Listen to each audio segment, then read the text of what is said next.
大家好，我是丽姐，欢迎大家来听相亲故事，感谢大家的订阅。今天要给大家讲一个让我都感到惊讶的相亲故事。这个故事啊，真是跌宕起伏，让我这个见多识广的红娘都忍不住感叹世事难料。我们今天的主角，一位是北京的女高管徐小玲，一位是台湾花莲的农村小伙林家豪。两个人因缘际会相识，却没想到后来会有这样的发展，真是太让人意想不到了。徐小玲今年32岁，北京某知名互联网公司的中层管理者，年薪破100万，标准的都市丽人形象。她平时工作忙碌，身边的男同事不是已婚就是不符合她的要求，所以一直单身。小玲平日里雷厉风行，在职场上有女强人的称号，但她其实内心挺柔软的，只是职场的打拼让她不得不竖起一道坚硬的外壳保护自己。林家豪呢，35岁，台湾花莲县的农民，拥有自己的有机农场。虽然出身农村，但家豪可不是大家印象中那种粗犷不修边幅的农民。他大学毕业于台湾中兴大学农业系，后来去日本留学，取得了农业科技硕士学位。回台湾后，他没有选择在城市找工作，而是回到家乡，利用先进的农业技术经营起了家族的农场，现在已经做得相当有规模呢。说到两人的相识，还真是机缘巧合。去年9月，小玲因为公司项目需要到台湾出差。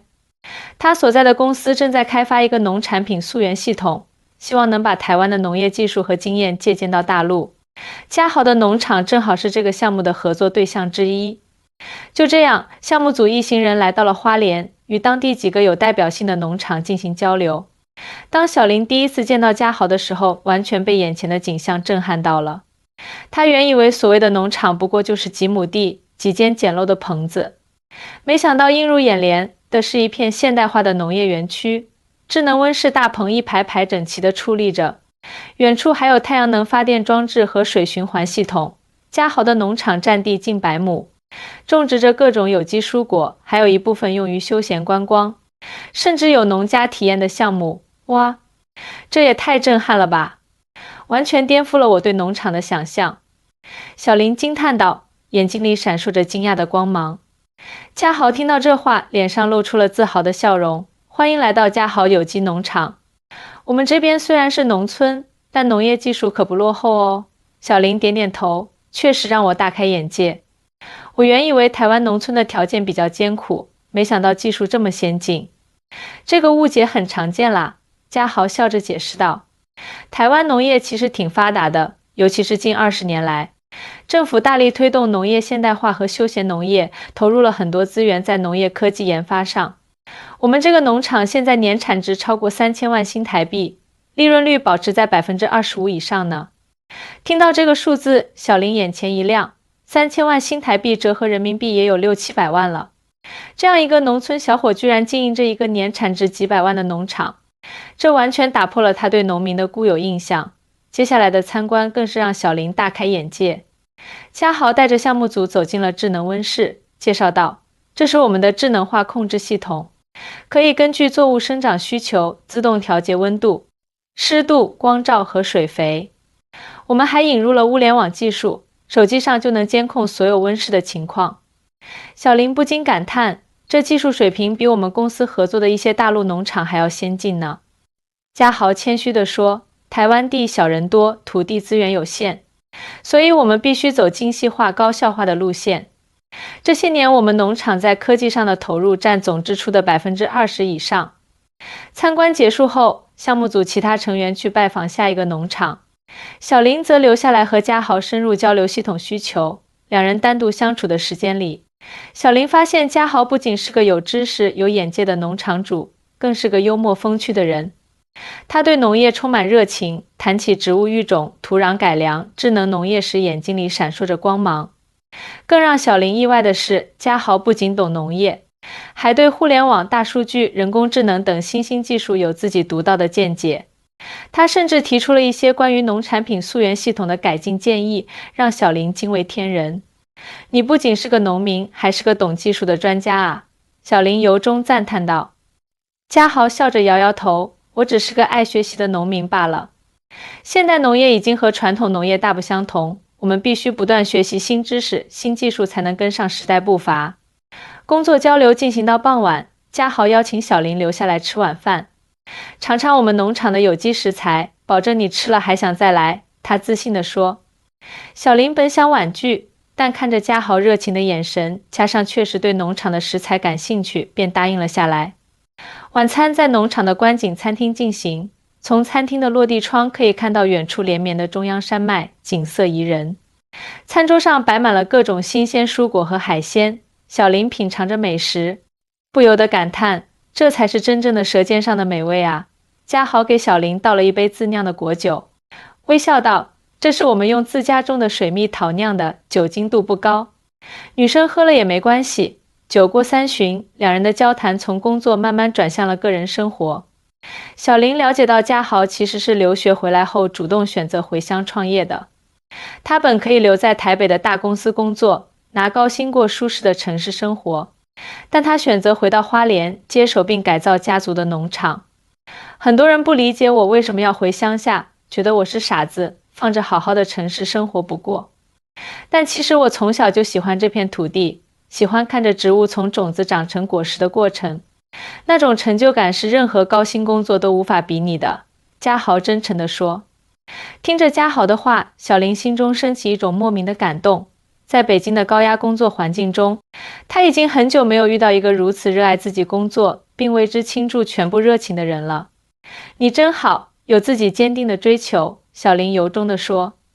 现在很多年轻人只看重金钱和社会地位，很少有人愿意踏踏实实做自己喜欢的事情。嘉豪笑了笑，其实农业也能赚钱啊。现在的消费者越来越重视食品安全和品质，愿意为优质的农产品付出更高的价格。我们农场虽然在乡下，但年收入可不比城市白领差哦。小林点点头，举起酒杯，敬你的勇气和坚持。就这样，两人从陌生到熟悉，从工作伙伴到朋友，一顿晚餐下来，竟然有种相见恨晚的感觉。临别时，嘉豪送给小林一箱农场的有机蔬果和自制果酱，还塞了一张名片给他，如果有什么需要帮助的，或者只是想聊聊天，随时可以找我。回到酒店，小林的脑海里还回荡着嘉豪谈农业时的神采飞扬。这形成鲜明对比的是，他回想起北京那些相亲对象，有的只会谈股票基金，有的只懂得炫耀自己的豪车名表，有的则整天埋怨工作压力大，没有一个像嘉豪这样对自己的事业充满热情和骄傲。接下来的几天，项目组继续在台湾各地考察，但小林的心思早已飞回了花莲那个阳光明媚的农场。终于在行程的最后一天，他忍不住给嘉豪发了消息，说自己明天就要回北京了，问他有没有时间再见一面。嘉豪很快回复说，当然有时间，我正好明天要去台北送货，可以在你回去前见一面。第二天，两人在台北的一家咖啡厅见面，交谈中，小林得知嘉豪其实经常往返于花莲和台北之间，因为农场的许多优质农产品都供应给台北的高端餐厅和有机食品超市。那你应该挺忙的吧？小林问道。还好啦，现在农场的管理系统已经很完善了，不需要我整天盯着。而且我有几个得力的员工，都是农业院校毕业的专业人才，嘉豪解释道。小林突然有了一个大胆的想法，如果我们保持联系，你觉得怎么样？嘉豪眼睛一亮，那太好了，我也正有此意呢。就这样，一段跨越海峡的友情开始了。回到北京后，小林和嘉豪几乎每天都会视频聊天，分享各自的工作和生活。嘉豪会给小林展示农场的新鲜事物，刚收获的草莓，新引进的蔬菜品种，刚出生的小羊羔，而小林则会向嘉豪诉说职场的烦恼与成就。2个月后，小林决定利用年假再次前往台湾，这次是纯粹的私人旅行。嘉豪热情地当起了导游，带着小林游览了花莲的太鲁阁峡谷、七星潭、瑞穗牧场等地方。在这样的旅行中，两人的感情迅速升温。我从没想过自己会喜欢上一个农民。一天晚上，小林靠在嘉豪的肩膀上，看着满天繁星，轻声说道：我也没想过自己会爱上一个城市女强人。嘉豪温柔地回应：但缘分就是这样奇妙，不是吗？然而好景不长。随着交往的深入，两人之间的文化差异和价值观冲突开始显现。小林的假期即将结束前夕，嘉豪提议带她去见自己的父母。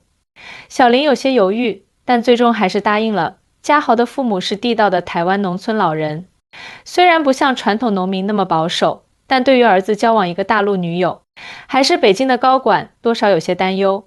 晚饭时，嘉豪妈妈热情地准备了一桌子菜，但言谈间总是试探性地问小林：“小林啊，你在北京工作那么忙，将来会考虑搬来台湾吗？你会做菜吗？嘉豪很喜欢吃家常菜的。你们大陆女孩子都像电视上演的那样强势吗？”小林尽量礼貌地回应，但心里却泛起了涟漪。她确实没有考虑过放弃北京的工作来台湾生活，也不太会做菜，平时都是叫外卖或者下馆子。至于强势，她在职场上确实雷厉风行，但在感情中其实还是希望被呵护的。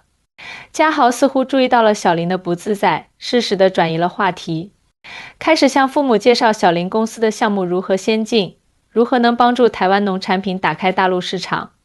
晚饭后，嘉豪提议带小林去后山看星星。在宁静的夜色中，嘉豪突然问道：“小林，你有没有想过，如果我们真的在一起了，将来要怎么安排？”小林沉默了片刻，说：“我不能放弃我在北京的事业，那是我奋斗多年的成果。”嘉豪点点头：“我理解，但我也不能离开我的农场，那里有我全部的心血。”两人陷入了沉默。也许我们可以两地分居，定期见面。小林试探性地问道：“短期可以，但长期来看？”嘉豪摇摇头：“我希望将来的伴侣能和我一起经营农场，共同生活。”回到北京后，小林陷入了深深的矛盾中。她无法否认自己对嘉豪的感情，但也无法想象自己放弃事业，搬去台湾当一个农场主的妻子。而嘉豪那边，父母也开始劝他：“儿子啊，大陆姑娘确实漂亮能干，但文化差异太大了。再说了，她是大城市高管，怎么可能适应咱们这里的生活？”就在两人的感情陷入僵局时，一个转机出现了。小林所在的公司决定在台湾设立分公司，负责开拓台湾市场，并邀请小林前往负责。这对小林来说简直是天赐良机，他可以继续自己的职业发展，同时也能和嘉豪在一起。接到公司通知的那天，小林激动地给嘉豪打了电话，告诉他这个好消息。嘉豪也很高兴，两人约定等小林工作交接完毕，就正式开始他们的同居生活。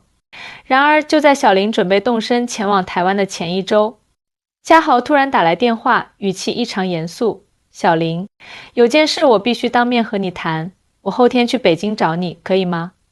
小林心里咯噔一下，但还是答应了。2天后，嘉豪如约而至，两人在小林家附近的一家餐厅见面。点完菜后，嘉豪欲言又止，最后还是小林忍不住问道：“到底发生什么事了？你这2天怎么怪怪的？”嘉豪深吸一口气，拿出手机播放了一段视频。视频里，小林正在和几个同事吃饭，他举着酒杯，语气略带醉意地说：“等我去了台湾，第一件事就是把那些落后的农业观念全部推翻。台湾农民迂腐又死板，就知道守着祖宗那1亩3分地，见识短浅得很。就连嘉豪虽然比其他人强一点，但骨子里还是传统农民思维，要不是我带他见世面，他能有今天？”呵呵呵。小林看完视频，脸色煞白。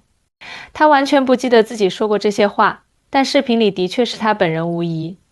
那是上周公司给他举办的送别会，他喝了不少酒，说话完全没有过滤。这不是我真实的想法，我是喝多了。小林试图解释。嘉豪的眼神中充满了失望。小林，这段视频是你一个同事发在朋友圈的，正好被我一个在北京的朋友看到，然后转发给我。我本来不想相信，但看了视频后，这就是你对我对台湾农业的真实看法吗？不是的，嘉豪，我真的只是喝多了胡说八道。小林急切地解释道。你知道吗？那天我本来是要向你求婚的。嘉豪从口袋里掏出一个小盒子，打开后里面是一枚精致的钻戒，但现在我不确定了。如果你内心深处真的是这么看待我和我的事业，我们之间的差距可能比我想象的要大得多。小林的眼泪夺眶而出，他伸手想去抓住嘉豪的手，却被他轻轻避开了。那一刻，他感到了从未有过的心痛。嘉豪，我真的不是那个意思。我承认，我可能骨子里确实有些大城市人对农村的傲慢，但我已经在改变了。是你让我看到了不一样的农村，看到了台湾农业的先进和美好。小林哽咽着说。嘉豪叹了口气，小林，我不是因为你说我们落后迂腐而生气。我们也明白台湾农业虽然有优势，但在规模化产业链整合方面确实不如大陆。让我失望的是，你把我们之间的关系看成是你提携我，让我见世面。在你眼里，我永远是那个需要你帮助的乡下人，而不是平等的伴侣。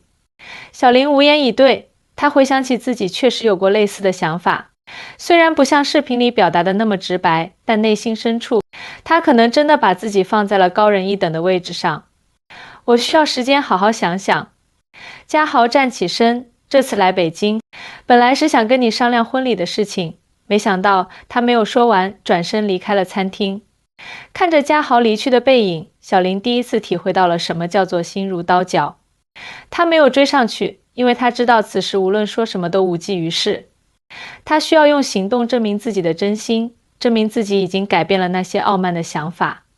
接下来的1个月，小林依然按计划前往台湾工作，但嘉豪明显在刻意保持距离。每次小林提出见面，他总是以农场太忙为由推辞。小林心急如焚，但也明白强求无益，只能耐心等待机会。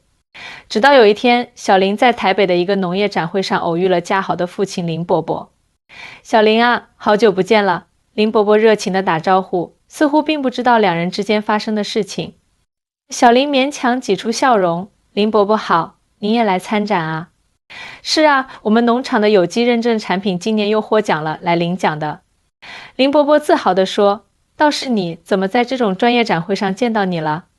小林解释说自己最近在学习农业知识，希望能更了解这个行业。听到这话，林伯伯眼睛一亮，热情地带着小林参观了整个展会，并给他介绍了许多台湾农业的新技术和成果。其实台湾农业看似小而精，但我们有自己的独特优势。林伯伯一边走一边解释，比如我们的水资源管理系统，可以将用水效率提高40%以上。再比如我们的有机肥料研发，完全不使用化学添加剂，但效果不比化肥差。小林认真地听着，时不时提出自己的疑问。林伯伯越说越起劲，显然很高兴有人对他的专业领域这么感兴趣。伯伯，我能不能请教您一个问题？在参观结束后，小林鼓起勇气问道，您觉得大陆和台湾的农业最大的差距在哪里？林伯伯思考了片刻，说，如果要说差距，我觉得不是技术本身，而是对土地的感情。台湾农民世世代代守着同一片土地，有着深厚的情感连接。我们不仅仅是为了生计而种地，更是为了传承家族的责任和对土地的热爱。这种感情是任何先进技术都无法替代的。听着这番话，小林突然想起嘉豪曾经说过的，我从小就喜欢这片土地，喜欢看着植物从种子长成果实的过程，原来这才是台湾农业的灵魂所在。小林啊，你最近有没有见到嘉豪？那孩子最近总是闷闷不乐的，我问他怎么了，他也不说。林伯伯突然问道。小林犹豫了一下，决定坦白，伯伯，实不相瞒，我和嘉豪之间发生了一些误会，他将那段视频的事情告诉了林伯伯，当然隐去了一些细节。林伯伯听完，拍了拍小林的肩膀，孩子，我们做农民的，看似粗犷，其实内心敏感得很。嘉豪从小就是这样，表面坚强，心里却容易受伤。他最在乎的就是别人对他事业的尊重。如果你真心喜欢他，就要真正理解他的世界，而不只是表面上的欣赏。小林点点头，眼眶湿润了。伯伯，我明白了，我想我知道该怎么做了。回到住处，小林彻夜难眠。他反思自己过去的心态和行为，明白了自己确实存在优越感和傲慢。第二天一早，他做了一个大胆的决定，辞去台北分公司的工作，申请到花莲农业大学担任客座讲师，教授农业信息化课程。虽然薪水比原来低了很多，但他不在乎了。同时，他向花莲县农业局申请了一个小型实验农场，准备亲自体验农业生产。他想通过实际行动去了解嘉豪的世界，了解那片土地承载的情感。这个消息很快传到了嘉豪耳中。一天，当小林正在自己的小农场里摸爬滚打，满头大汗地给菜苗除草时，一个熟悉的身影出现在了地头。听说北京的女强人要当农民了。嘉豪站在那里，嘴角带着一丝笑意。小林抬起头，看到是嘉豪，惊喜地站起来，但又因为自己满身泥土的狼狈样子而有些尴尬。你怎么来了？我爸告诉我你辞职来花莲当农民了，我还不信，非得亲眼看看。嘉豪走近了些，打量着小林的小农场，第一次种地。小林不好意思地点点头，都是书本上学来的理论知识，实践起来才发现困难重重。这才几天功夫就被晒得像个炭人了。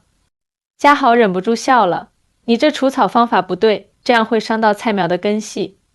说着，他蹲下身，示范了正确的除草方式，要这样轻轻地从根部拔起。原来是这样，小林学着他的样子试了试，还真是有讲究啊。两人就这样在田间干起活来，不知不觉就到了傍晚，夕阳西下。小林擦了擦额头的汗水，看着自己好不容易除完草的一小块地，突然有了一种说不出的成就感。嘉豪，他望着远处的山峦，轻声说道，现在我终于明白你为什么这么热爱这片土地了。虽然才短短几天，但我已经对这些小菜苗产生了感情，每天都迫不及待地想看它们长大一点点。嘉豪静静地看着他，目光柔和了下来。所以你辞职来花莲就是为了体验农业生活？小林摇摇头，不只是体验，我是想真正了解你的世界。那天在北京，你说我把自己放在高人一等的位置，把我们的关系看成是我提携你。你说的对，我确实有这样的想法。但现在我明白了，农业并不比任何行业低人一等，只是不同的选择罢了。我尊重这片土地，也尊重选择守护这片土地的你。嘉豪深深地看了小林一眼，然后从口袋里掏出一个熟悉的小盒子。还记得这个吗？小林的心跳加速了。记得，那天我本来要向你求婚的。嘉豪打开盒子，里面的钻戒在夕阳下闪闪发光。现在我想再给自己一次机会。小林，你愿意嫁给我这个农民吗？小林的眼泪夺眶而出，他用满是泥土的手抱住了嘉豪，我愿意。婚礼在花莲的农场上举行，简单而温馨。来自大陆的亲友和台湾的乡亲们欢聚一堂，共同见证了这对跨越海峡的爱情。婚后，小林并没有完全放弃自己的专业特长，他利用自己在互联网行业积累的经验和人脉，帮助嘉豪开发了农场的线上销售渠道，将台湾的优质农产品推广到大陆市场。同时，他也在花莲农业大学教授农业信息化课程，培养新一代的农业技术人才。嘉豪则继续专注于农业技术的研发和实践，不断引进新品种、新技术，使农场的产量和质量都有了显著提升。两人优势互补，共同打造了一个集生产、研发、教育、观光为一体的现代化农业产业园。更重要的是，小林真正爱上了这种贴近土地的生活。每天清晨，当第一缕阳光洒在田野上，他都会和嘉豪一起巡视农场。那种平静与充实是他在北京的高管生涯中从未体验过的。要不是当初那杯酒，我可能永远都不会发现自己内心的傲慢，也不会有机会体验到这种生活的美好。有一天，小林对嘉豪说。